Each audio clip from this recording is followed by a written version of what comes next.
Off the ball. This is News Talk. Now then, welcome along. Tuesday's Off the Ball. We're busy. We didn't get to the hurling last night. We'll do that this evening, 7:30, with Tommy Welch. Limerick looking very impressive. We'll have the Galway captain, Sarah Dervin, with us as well after their league win over Kilkenny. Football show's busy. We'll have David McGoldrick and Enda Stevens, teammates at Sheffield United, as well as the national side. And Rob Daly's had a tour of Spurs' new stadium this afternoon. It does look quite ridiculous, so he's going to join us and tell us what it's like behind the scenes. And then delighted to say after 8 o'clock, Eric Donovan with us in studio, Andy Lee as well. Eric won the Irish featherweight title on Saturday. So that is us, locked and loaded. 53106, the text number. We're at Off the Ball on Twitter. We have Richie McCormack here as usual. Hello. There you go. And Dan McDonnell with us. Hello. Hi, Joe. Dan McDonnell's nervous, everyone. He's in pre-Oireachtas committee mood. It's Oireachtas committee eve in Dan McDonnell's world, and he is pumped. You know that nervous feeling you get the evening before an Oireachtas committee? This is big. Come on. This is a Masters Wednesday, Cheltenham Monday. Yeah. You know, it's big. It's a Oireachtas committee Tuesday. This is the par 3 competition. This is the one. The big one. Yeah. Well, I mean, in every sense. Oireachtas TV will have record viewership tomorrow. You think? Yeah. I wonder what the average attendance or viewership is for a stream. You know, are they going to release a press release FAI style and go, Oireachtas committee hearings are up 24% tomorrow across 2019? The toy show of Oireachtas TV. Well, tomorrow really isn't. This is next week. Tomorrow's the TV3 toy show. Virgin Media. Virgin Media. Sorry, tomorrow's just John Tracy. Tomorrow, yeah, exactly. Tomorrow to be good enough in and of itself. Tomorrow's the Scottish Open, the week before the British Open. It's a links course. Well, it's sort of a similar terrain. I must confess, I got this completely wrong. I got this into my head that John Delaney was tomorrow as well. No. They'd asked to have themselves bumped up to tomorrow. Yeah, bumped up, yeah.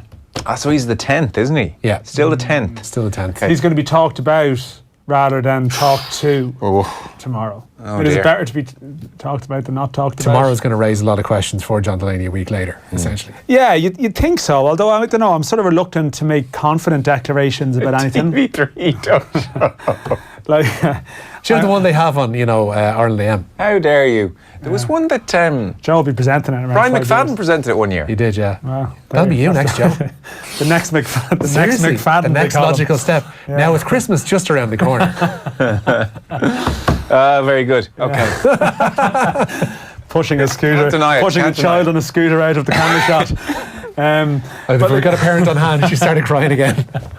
Bloody kids. He was heard mutter off mic. So, but I don't know. Though I'm sort of reluctant to build this up to be a big thing tomorrow because it's not a big thing at all. I thought it was Delaney. But there were opening statements. Basically, the opening statement that. Well, it's been leaked. It's the start of Richie's Newsround. Yeah, exactly. I'm just reading off. This is like the Michael Cohen leak a couple of weeks ago. Yeah, we know what's coming. I've seen the opening statement. First speech, the opening speech is there's going to be no drama. There's going to be no, live tweeting or reporting of I can't believe he said it because it's going to be out there already. Well, I hadn't seen the leaked Michael Cohen opening speech, so as I sat there and watched it, I was thinking this is unbelievable. But there is two takes on this. One, give me the hot take. Well, no, but I came in this evening and we were having a bit of a chat about it, and there was a suggestion. Sport Ireland, they're going to go. It sounds like they're not quite gunning for them, but they're going to have a go at this tomorrow. It seems like they're unhappy. But then there's another read of it where Sport Ireland are also saying we are satisfied that all of our funding is being used for the right reasons, and the FAI is entitled to look after its own governance. Or words to that effect, right? There are paragraphs in it which, from the FAI perspective, would probably encourage them, and then there are paragraphs in it which would make them think that tomorrow's going to pose them problems. Because this is just Sport Ireland's statement. It's not the questions they're being asked, which is a very different thing. There may be people who may not be aware of the leaked Sport Ireland opener. So, Richie, that's the start of your news round. Yeah, as Dan alluded to there, Sport Ireland are to tell the Joint Oireachtas Committee on Tourism, Transport and Sport that the FAI have not adequately explained John Delaney's €100,000 bridging loan. After news of the then CEO, now Executive Vice President's loan broke a week ago, Sport Ireland asked for urgent clarification on the matter. The FAI claimed the April 2017 loan was repaid 2 months later after a need to resolve a short-term cash flow issue emerged. The FAI wrote to John Tracy to explain the matter, but Sports Ireland's chief executive will tell the committee tomorrow that the FAI response did not sufficiently explain the circumstances of this loan and its repayments, nor fully address the matter of compliance with Sport Ireland's terms and conditions of grant approval. Sport Ireland, of course, grants €2.9 million in funding a year to the FAI. Now that's quite damning, I would think. They haven't sufficiently, and they've had ample time, they haven't sufficiently explained what was going on with this €100,000 loan. And there have been further correspondences that haven't been answered to say Sport Ireland as well. Yeah. That is a strong line. There is no doubt about that. And as we say, this is Sport Ireland saying that, and Sport Ireland in this instance they're the person that's been asked, they're the grouping that's been asked the questions. They're not there to mount a defence as such, although I suppose in some ways they are. They're there to answer questions about their relationship with the FAI and so on. But the fact that from that side of the table, there's comments that are damning about the FAI is significant when you think that we already know what some of the TDs and sort of politicians on the other side of the table, that they're going to be, I think, damning in their questioning. So it's the correspondence and exchange around this which has the potential to be the most interesting, because as Richie mentioned there, I assume the parliamentarians will be able to maybe try and seek out more information of what explanation has been offered, and I think from the overall optics perspective for the FAI, that their affairs, or as much of their affairs as is known, are being discussed in a formal setting, watched on TV and a Ruckus TV. That's enough to worry you, I would have thought. It is. Well, I mean, one of the defences I've heard of John Delaney is that, he hasn't had a chance to come out and defend himself. Now he's chosen. I'm sure most media outlets would take an interview with John Delaney just now, but that he hasn't behind the scenes, or the FAI haven't behind the scenes explained the details about this loan satisfactorily to Sport Ireland. That is very damning. That is, in certain people's eyes, that would be deemed unacceptable. Yeah. So we'll await. Well, I think the tone will be interesting tomorrow of John Tracy's delivery. Big time.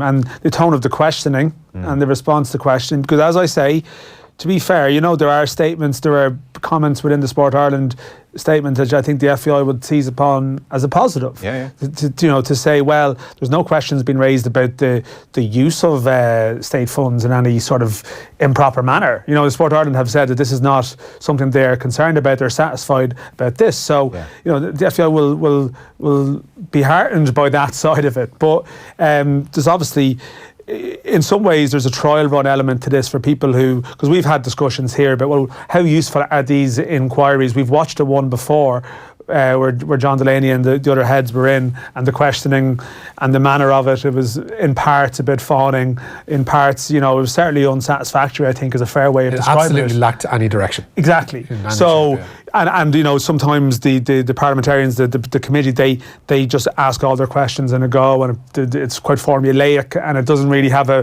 back and forth element to it. We'll see if it's just like that tomorrow, and it's just everyone wanted to get their voice heard as opposed to a constructive debate. My all-time favourite question from January 2017 was one of the representatives asking John Delaney if he was worried that the quality of the World Cup might be diluted by this talk of extra teams. These are the big issues you have to get to the bottom of. I just demand an answer. What do you think about VAR? That's what you want. Just in the middle of the whole thing, what do you think about this whole VAR fiasco? Would you have a chance of getting VAR installed at the League of Ireland grounds? Could we get the VAR in? I think human nature is a part of the game, John, and human errors are a part of the excitement. Isn't debating mistakes what we all enjoy? I can't see that happening. I think the Oireachtas committee are forewarned that people are watching. So the football this evening then? Yeah, just as an addendum to that, Limerick FC chairman Pat O'Sullivan today came out in support of the recently appointed executive vice president in a statement that managed to misspell both fundraiser and Trapattoni in the same sentence. As you mentioned there, Joe, Manchester United can return to third in the Premier League table tonight. They return to the scene of their FA Cup exit to face Wolves and Molloy. The teams are in for this one. Quite a strong Wolves lineup considering they have an FA Cup semi-final with Watford at the weekend. Rui Patricio starts in goal. Their familiar back three of Ryan Bennett, Conor Cody and Willie Bolly. Matt Doherty and Ruben Vinagre. Call him the Doc, please. No, because that would be mispronouncing his name. The Doc. Does Doherty go by Doherty? He must do. You can't surrender that over there. He does go by Doherty, but I do think some people call him Doc as a nickname. Mick McCarthy only calls him. I know that. I know he does, but I think maybe I've heard other players refer to him as Doc. And in fairness, not their Doc. They haven't put the definite article on it. At the front of it. With the Doherty situation over with English commentators and commentators on the game generally, they have mastered more difficult surnames in this era of the foreigner. Careful, Jim Davidson. Well, no, like foreigners in our game, you know, they're handling pretty complicated names. I just would have thought Doherty would be very doable. I think they just Gallagher and Doherty. They have a blind spot when they come to it, and they can't shake it off. I mean, come on, people ask us to say 33 the whole time, and you know, it's yeah, exactly. I don't want to go there. But as he's getting better, Matt Doherty, I think the pronunciation, the commentary is getting better, because any commentator who uses like social media to get it wrong, they're getting like hundreds upon hundreds of like mentions every time. It went from like Doherty to then Doherty. Yeah. It was sort of steadily getting closer. It's like getting warmer, warmer, and eventually it gets to the end. But then, of course, you make this comment, and people in Donegal and other parts of the country will debate actually how Doherty should be pronounced. Don't start us in Donegal pronunciation. Well, I'm just saying it happens. They can't even say Mead, that turns out. I ended up going down this rabbit hole before by getting into a social media discussion on how it should be pronounced, and then all of a sudden the Dohertys of Donegal come out of the woodwork, and then there was no Bonner. Yeah, like I just think Donegal needs to just not be ignored in this situation. As a place. Just when it comes to Doherty. And Doherty, but what if you're a proud Doherty? Like Richard, it's like Richard Keogh calling himself Richard. No, I've done it. Because if he calls himself Keogh, do you not just have to respect his wishes? Chelsea defender Gary. He should be Keogh. Chelsea defender Gary. What's his surname? Cahill. Begins with a C. Cahill. There you go. Should just be Cahill. That's it. Cahill. No, look, you can't say to Liam Gallagher, your name's Liam Gallagher. What do they call the Gallagher brothers? Oh, they call them the Gallagher brothers, do they? No, I feel like they call them the Gallaghers. No, it's not Gallagher. Yeah, it's Gallagher. It's Gallagher. Yeah. Oh, so they managed to just say, we're the Gallaghers, we're Irish. Yeah. And that seemed to work. That's fine, yeah. So why can't Matt Doherty be like, yeah, it's Doherty, and that work? I think he's tried it. I don't think he's... That's my point. Sorry, that is to get back to my initial point. This is not a difficult one. No, I mean, it shouldn't be, but I mean, how many... I mean, this is getting into a Have you given as much time to this as the Sport Ireland story? It's like, someone's going to ask this at the Oireachtas thing next week. John, is there any way you can get the BBC commentators to pronounce Matt Doherty's name correctly? I've watched the someone from Donegal. And I noticed the other night that they were pronouncing Matt Doherty's name incorrectly. There's a very chance you can have a word with the BBC. It's a disgrace. Yeah. Anyway. Then there'll be someone from Donegal up next on the committee. Enda was thrilled to see that the Meath he pronounced it Meath discussion had over 20,000 views last night. As he said today, that's more than Brian O'Driscoll's video got last night. Without a hint of irony. No. End of speech impediment, more popular than Brian O'Driscoll. Sorry. We were halfway through that, Wallstein. Matt Doherty is providing the width on the right, and Ruben Vinagre on the left. Leander Dendoncker and Ruben Neves in the middle, with João Moutinho in behind Raul Jimenez and Diogo Jota. For Manchester United, several changes for them tonight. David De Gea starts in goal. They then got a back four of Ashley Young, Victor Lindelof, Chris Smalling and Luke Shaw. Then across midfield, Scott McTominay, Fred, Paul Pogba and Diogo Dalot, with Romelu Lukaku up front and Jesse Lingard in support. Lads, the start of the show sounded like the beginning of Up for the Match. Yous are getting up for the Oireachtas, says Joe Cook. Very excited in here, Joe. Whatever about Doherty, what about poor Pádraig Amond? Oh, he's had all sorts of varieties of his name. Flying in the FA Cup, not once was his name pronounced properly, says Michael. The Pádraig thing is another issue. Pádraig. Yeah, it should be simple. I mean, it depends. Padraig Harrington is a Pádraig. He does seem to go with Pádraig, doesn't he? He does, yeah. As opposed to Padraig, which all the Yanks go with. Are there different dialects of Irish where Pádraig is sometimes Pádraig?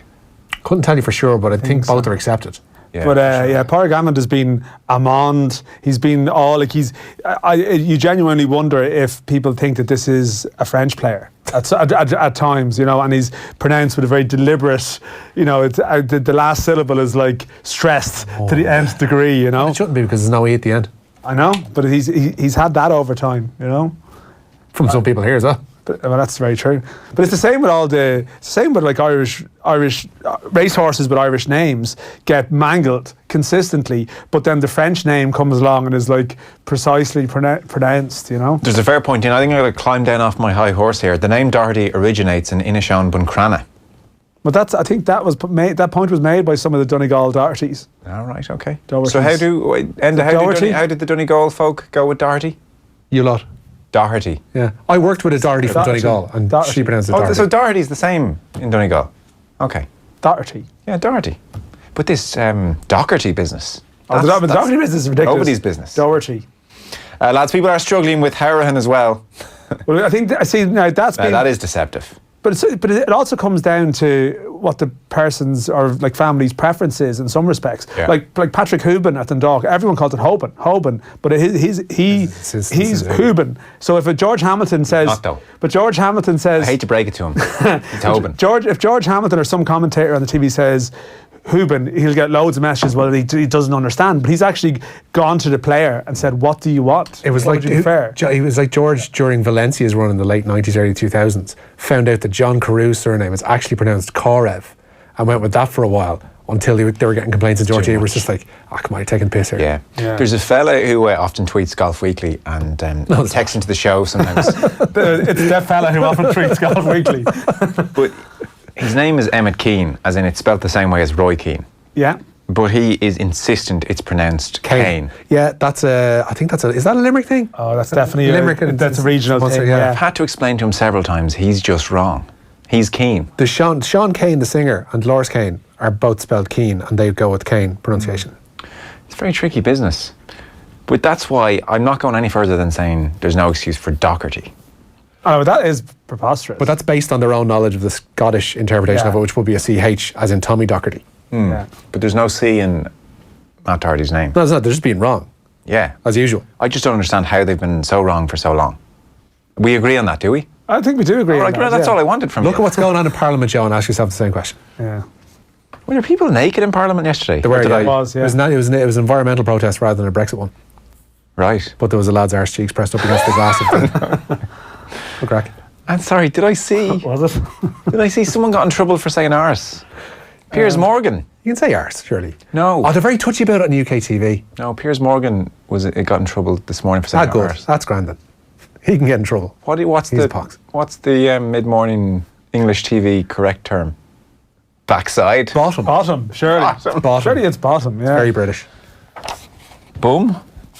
Nah, I think it'd be more bottom. That's a bit more acceptable English terminology. Pity the person Gillian just McMillan tuned in at that version. exact moment. Bum. We can kill that. Right, we need to straighten up a bit here. That red light means live, right? Yeah, let's get back on track and finish this news round with a bit of professionalism, please. No chance. Fulham, if they lose tonight away to Watford, they will be heading back to the Championship with 5 games still to play in the top flight. Here at home, the quarter-final lineup in the EA Sports Cup will be completed tonight. Holders Derry City are at home to Longford Town, while Shelbourne face UCD at Talca Park. Jack McGrath says leaving Leinster for Ulster was a difficult decision. The Ireland loosehead will leave the reigning European and Pro 14 champions at the end of the current season, and McGrath says joining Ulster will help him to continue to perform, what he says, at the top end of the game for years to come. There's contrasting injury news for the Premier League title contenders this evening. Sergio Aguero has been ruled out of Manchester City's meeting with Cardiff tomorrow night through injury. The striker was substituted midway through the second half of City's 2-0 win away to Fulham on Saturday with a hamstring problem. Senior manager Pep Guardiola hopes to have Aguero back for Saturday's FA Cup semi-final with Brighton, but says Gabriel Jesus will start tomorrow night at the Etihad, while Liverpool defender Virgil van Dijk looks set to be fit to face his former side Southampton on Friday night after taking a full part in training today. Speaking of Cardiff tomorrow, Manchester City, Neil Warnock did say at the weekend he was basically going to play the under-23s in this game, so that remains to be seen. But, well, Richie and I were in here, but were you at home? Did you see this Jamie Carragher virtual reality business? Oh no, I didn't. I actually, I watched a bit of it on Twitter, sort of perplexed by the whole thing. Like the video came up, and I was sort of watching it without the sound, and I was like, what on earth is going on here? Yeah. So I haven't been able to shed any light on. He was essentially playing a modern day version of Nightmare, for those who remember the old BBC kids show. He seemed to be at the corner flag initially, taking a corner very slowly. No. If you what it was? no, if you didn't see it, so He there was was being the linesman. the Cardiff goal. What he Obviously, was doing, Yeah. he was actually. He was being the linesman. The goal Cardiff conceded obviously was offside. So what he was doing was he put on his virtual reality headset, which is not going to age well. No. I mean, when they're doing Premier League years in 20 years' time, Yeah, exactly. they're going to look back at this and say, God, 2019 was grim. Yeah. So Where's our wireless? Yeah, he was the linesman. He had the view of the linesman, and I think it was Willian who hit the corner. Yeah, and stepping out. Sorry, that's what I saw. So then. Yeah, he was yeah. showing how the linesman's view of the offside was completely blocked by Willian all the way. Ah, okay. But it just looks like Nintendo or something from the 90s. He's living in the future, though. But there's another one that they do whereby they look at what the referee's view would have been. They've got a camera on high, and then they zoom into where the referee was standing and what his view of the particular incident would have been. But the notion of Jamie Carragher stood there in a studio with a headset on him beside Andy Cole and No Face that presents their Premier League coverage. Yeah. Like, It just looks patently ridiculous. It does, yeah. It was a bit unnecessary. I think it's enough to go, Willian obstructed the linesman's view. Yeah, people get it. Yeah, but you're talking about it now. So it was a... But I don't think anyone thought it was good. He's like that kid that struts into mass on Christmas morning with his toys in his hand. Yeah. Was it you who flashing light runners back in the day? Was it you? Was it Up you to communion with the lights flashing. Was it you who was saying in the office that pretty soon we'll all be wearing them in our houses and it'll be like we're at the stadium? There is the notion to try and sell these experiences to fans whereby you can offer a virtual reality experience to people of an ongoing live event. WWE are actually involved in trialling something like this. I think they offer people a trial of it over in Florida, whereby you'd sit in an audience, or you're invited to put on a headset and you're viewing an event as it's unfolding live, as if you are there. So this thing is actually going to become slightly more regular than I think we anticipate it being, if VR actually continues to roll out the way it has done. I mean, I'm up for that. I'm up for sitting in my house with one of these gadgets and it feeling like I'm in the stadium and I can see the full pitch at all times. That would be absolutely incredible. It's manufactured though. It wouldn't be a real feeling. You wouldn't have the stadium feel. Sorry, I'm not thinking, I'm there. I just mean in the way you could actually watch the game at your choosing, as in it. So you could sit there and you could say, well, the ball is up the other end of the pitch, but I'm actually able to look at what the back four are doing out of possession. That'd be amazing. That would be pretty good, all right, yeah. I don't think anyone would be fooled into thinking, I'm at the game. Yeah, I just feel Stand up and cheer. It still smells like my living room, though. It just feels like you should have some fool next to you, annoying your enjoyment of the game. Yeah, sticky floor underneath your that feet. point. Talking, yeah. Jeez, that'd be something, though. I'd sign up for that, no, brother. I'd say you would. I don't. I'd say you would. John's the kind of person who rocks up to mass on Christmas morning with his flashy runners and his toys. I'd say you would. It was a very specific you, not the... Well, I'd say you would too. I'm not sure. You would just watch it on TV as we know it, even if there was that virtual reality available. Of course you would. You'd be signed up in no time. I'm not so sure. Okay. I'm going to stop imposing virtual reality on Dan against his will, Joe. I prefer an authentic match experience, It's not about the authentic match experience. It's about being able to see the full pitch and watch the game as if you were there. Full appreciation of what's going on. No, there is a quality to it. I can see that. Thank you for... It's like the old player cam back in the day, Yeah. You could just follow an individual player. That was like revolutionary at the time. Yeah. They got rid of that, didn't they? I think they did, yeah. Yeah, they did. They got rid of fan zone as well. Yeah, fan zone wasn't much of a loss. No. The player thing, though, I mean... It's all right. It was actually all right. Did they still do that tactics cam? Is that where you can see the full different screen? Angles? I'm not sure. Remember the one where the one that Neville basically said he prefers to watch the one from behind the goal or the high one. I remember. Yeah, I don't know actually. I don't have the red button option at the moment on the service, so I actually don't know. I assume it's more advanced now. They might just have removed certain elements of it. Yeah. I'm sure people now who watch it will tell us. Let us know. Yeah, I'm sure it's there. So. Rory Best, his injury's not so bad? Yeah, he's expected to be out for around 6 weeks. The Ireland captain suffered an ankle ligament problem in Saturday's Heineken Champions Cup quarter-final defeat to Leinster. Best was unveiled today as the ambassador for Specsavers Audiologists Don't Suffer in Silence campaign and says he hopes to return before the season's end. A lot will depend on how the next 3 games go, whether we have playoff rugby or where it is, etc., etc. But for me, it is about getting myself right to play rugby again. I think it was disappointing to limp off after... Well, it was 16 minutes, but it really happened after 6 or 7, and I felt I didn't have the impact in the game for the next 10 minutes that I had in the first 6, so it was disappointing.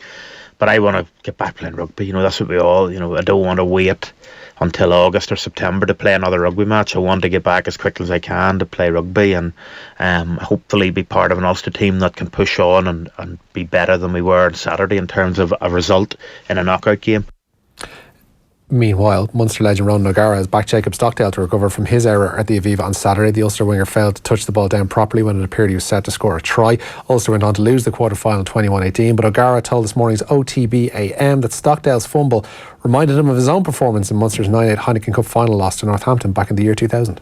I know that feeling well, and it is a horrible feeling. But I suppose the other side of it too is that in the position that he plays in, he's equivalent to Van Nistelrooy or Thierry Henry. His strike rate is that good in terms of a try score. So that is his bread and butter, scoring tries, and that's what he gets paid for, and that's what he gets picked on the teams for, and that's what he's going to hopefully do for the World Cup for the country. So he's going to probably have to get a routine, same as what happened potentially myself in Twickenham 2000, when you're... In hindsight, you learn a brutal lesson, but you'd wish that it didn't have such a heavy consequence. 9-8 beaten in the final.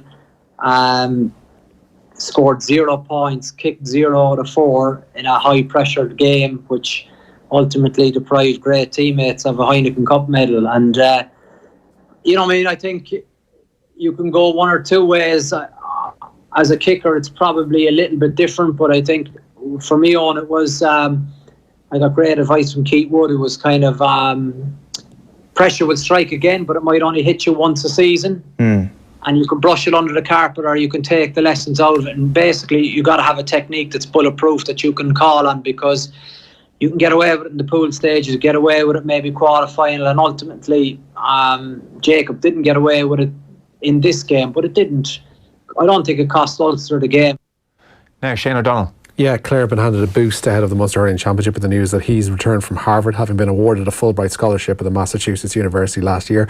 It had been expected the 2013 hat-trick hero will be out for the 2019 season, but he's reported to have returned to the banner panel last Friday.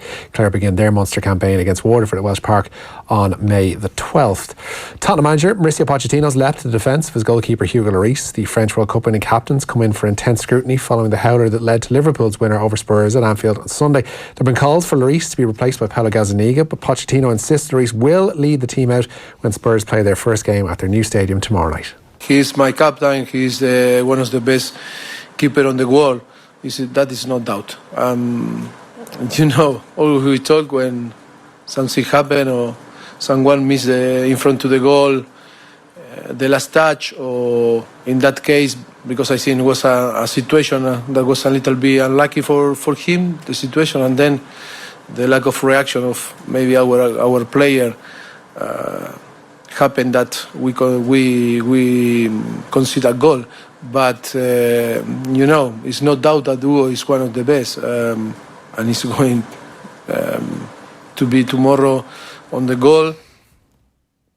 Yeah, Pochettino speaking there. So after 8 o'clock, we'll have Eric Donovan in studio. Andy Lee's going to join us as well. Eric Donovan, always a great guest, so we're looking forward to that. And up next, we never got to talk about just how impressive Limerick were in the hurling on last night's show. We're going to do that next with the great Tommy Welch. Off the Ball on Newstalk. 100 days of walking.